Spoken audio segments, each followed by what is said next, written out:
Muy buenos días. Ya es domingo.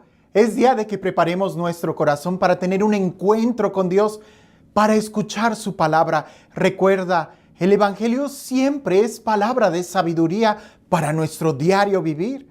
Solamente que a veces nosotros estamos durmiendo, que no somos capaces de escuchar lo que Dios quiere decirnos. Y te voy a decir algo.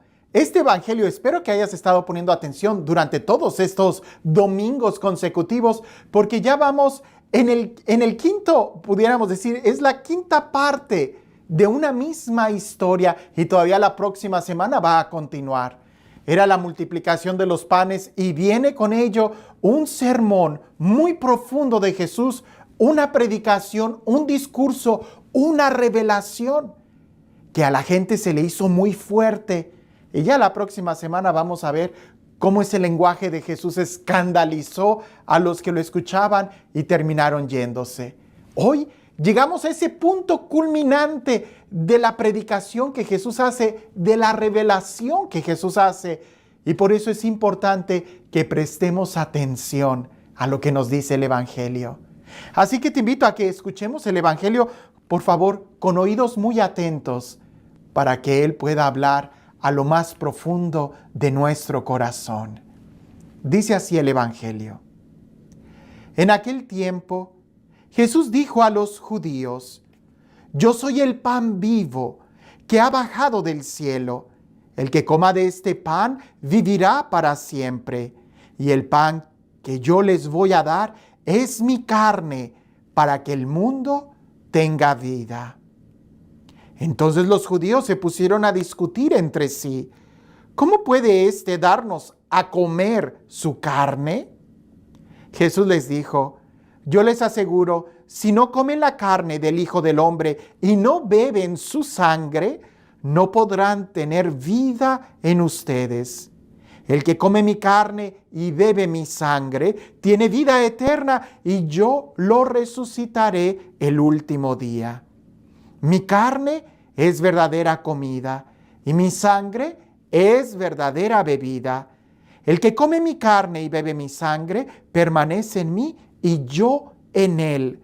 Como el Padre que me ha enviado posee la vida y yo vivo por él, así también el que me come vivirá por mí. Este es el pan que ha bajado del cielo. No es como el maná que comieron sus padres, pues murieron. El que come de este pan vivirá para siempre. Escucha con atención lo que Jesús está diciendo, porque ciertamente lo dice con tanta fuerza, lo repite una y otra vez como para que nos quedara muy claro. Su carne es verdadera comida y su sangre es verdadera bebida. Y nos está ofreciendo su carne como alimento para que aquel que lo coma tenga vida eterna. Claro que los discípulos o la gente que lo escuchaba, toda la multitud que lo iba siguiendo, al llegar a este punto no lo entendían. Por eso el Evangelio nos dice que incluso los judíos se empezaron a discutir entre ellos, y me imagino que esa discusión que tenían cada vez los iba llevando a rechazar más y más este mensaje que Jesús estaba dando, que Él iba a darnos su carne como verdadero pan, verdadera comida, y su sangre como verdadera bebida. Permíteme hago una pausa, porque pudiera estar yo diciendo la misma idea que creo que es importante que pudiéramos memorizarla. Déjame hago una pausa y me voy a la última cena. Sabemos lo que sucedió en la última cena. Jesús instituye la Eucaristía, pero quiero quedarme con la primera frase que utiliza San Juan, el mismo que escribió estas líneas que estamos leyendo el día de hoy. Cuando habla de la última cena, San Juan dice que Jesús, habiendo amado a los suyos, decidió amarlos hasta el extremo. Y para San Juan, el amor extremo de Jesús no es la cruz, sino más bien el que Él haya querido quedarse con nosotros en la Eucaristía. Jesús les dice a los discípulos: mi sangre, verdadera bebida, mi carne, verdadera comida. Y es que entendamos esto. La sangre tenía dos efectos totalmente diferentes en el Antiguo Testamento. El primer efecto era como pecado. Nadie podía tocar la sangre de otra persona porque quedaba contaminado, una herida. Por eso la lepra era tan peligrosa, porque contagiaba, la persona quedaba en pecado.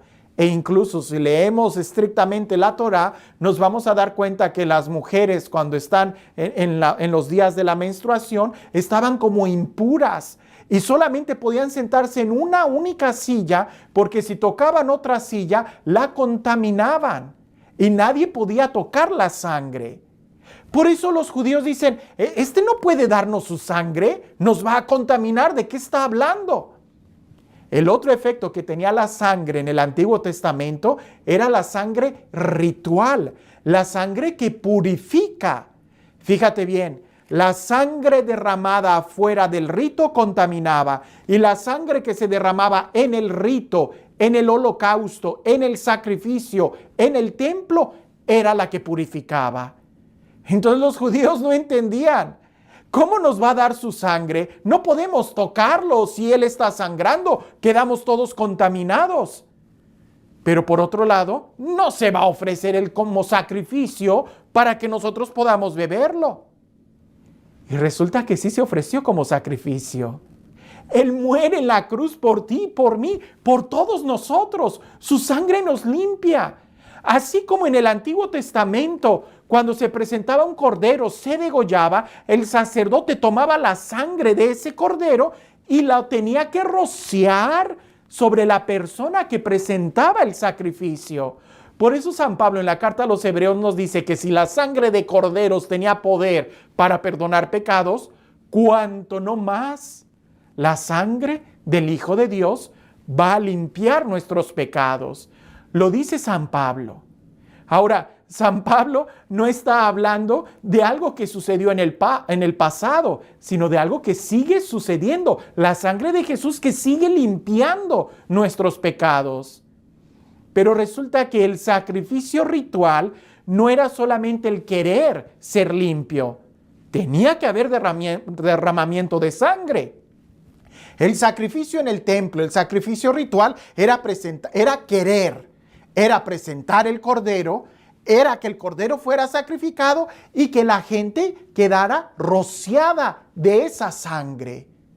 Eran esos pasos para que la gente realmente pudiera experimentar el perdón de Dios en el Antiguo Testamento. Hoy sigue siendo igual. Tenemos que querer aceptar a Jesús, presentarlo como sacrificio, tomar su sangre, que su sangre se una a la nuestra, que nos limpie de nuestros pecados. Y alguien pudiera decir, ¿pero cómo? O sea, ¿cómo si el cuerpo de Jesús ya no está aquí? Él murió hace 2000 años y subió al cielo. Por eso Jesús instituyó la Eucaristía. Y es de lo que Jesús está hablando. Le está diciendo a toda aquella increíble multitud. Simplemente ponte a pensar, más de 5,000 varones ahí reunidos, sin contar mujeres y niños, que eran los que lo seguían después de la multiplicación de los panes. Aunque Jesús quisiera en ese momento darles a todos ellos su sangre, no iba a alcanzar para todos ellos, mucho menos iba a alcanzar para todas las generaciones futuras. Sin embargo, cuando Él instituye la Eucaristía, cuando Él manda que se realice ese sacrificio en memoria de Él, en conmemoración de lo que Él está haciendo, es ahí donde nosotros podemos apropiarnos de la salvación que Jesús nos da. No es ningún símbolo. Escucha bien esto, no es ningún símbolo. Porque muchos podemos estar despistados y decir, entonces la Eucaristía, la misa, la hostia y el cáliz del Padre es un símbolo de Jesús. No es un símbolo. Jesús no está hablando de un símbolo en este discurso. Mira, la gente se fue no porque Jesús estuviera hablando de un símbolo o de una manera metafórica. La gente se fue porque Jesús está hablando con un aplomo de una realidad, que tenemos que comer su cuerpo y tenemos que beber su sangre. Es más, nos acercamos porque Jesús lo dijo así. Segundo, porque gramaticalmente Jesús no era ningún ignorante. Él utiliza un ejemplo para explicar una realidad. Él utiliza el ejemplo del maná en el desierto para explicar la realidad que Él es el verdadero pan bajado del cielo. Jesús no va a utilizar un ejemplo para hablar de otro ejemplo. Caeríamos en un círculo vicioso. Puedes utilizar muchos ejemplos para hablar de una realidad. La realidad es que la carne de Jesús tenemos que comerla y que la sangre de Jesús tenemos que beberla. La pregunta es, ¿y cómo lo hago? En la Eucaristía. Por eso hay que acercarnos a la misa, al banquete eucarístico, creer en Él, abrir nuestro corazón y entender que el ritual que se ofrece en la Eucaristía es precisamente lo que Jesús hizo en la cruz, una actualización para el tiempo presente, un sacrificio no de manera cruenta de derramamiento de sangre, pero sí de una manera espiritual y real, palpable para ti y para mí, donde podemos nosotros, tú y yo, tener comunión con Él. No se trata solamente de ir y comer, se trata de querer, de presentar, de recibir y dejarlo actuar en nuestra vida. ¡Qué increíble! Con mucha razón el Evangelio de San Juan más adelante va a decir, habiendo amado a los suyos, decidió amarlos hasta el extremo. Y narra la última cena. Narra ese banquete eucarístico, donde Jesús decide amarnos hasta el último momento, entregándose para cada uno de nosotros en el banquete eucarístico. Así que te invito a que cuando vayamos a misa el día de hoy, no solamente escuchemos la palabra y la repitamos en nuestro corazón, sino que además, si es posible, recibirlo con un corazón dispuesto. Y este Dios, el Dios del amor, el Dios de la vida, el Dios de la paz, el Dios que hace nuevas todas las cosas, que sea Él, que con su infinito amor se entrega en la Eucaristía por nosotros, que sea Él quien nos bendiga en el nombre del Padre, del Hijo y del Espíritu Santo. Había un juego antiguamente donde alguien llegaba por atrás y te tapaba los ojos y tú tenías que adivinar quién era sin escuchar ni una palabra. Usualmente, si guardabas silencio y abrías como tus ojos interiores, podías reconocer quién era la persona que te estaba cubriendo los ojos. Pareciese que hoy Jesús sigue haciendo el mismo juego contigo y conmigo. Llegamos frente a un sagrario y no vemos nada. Es como si nuestros ojos estuvieran tapados, pero lo que tuviéramos que hacer es guardar silencio, prestar atención, abrir nuestro corazón y entonces nos daremos cuenta quién es el que está frente a nosotros. Es Jesús, que se nos da como alimento, como el pan de vida, como el amigo. Es Jesús, ahí presente en su cuerpo, en su alma, en su divinidad. Haz la prueba y verás qué bueno es el Señor.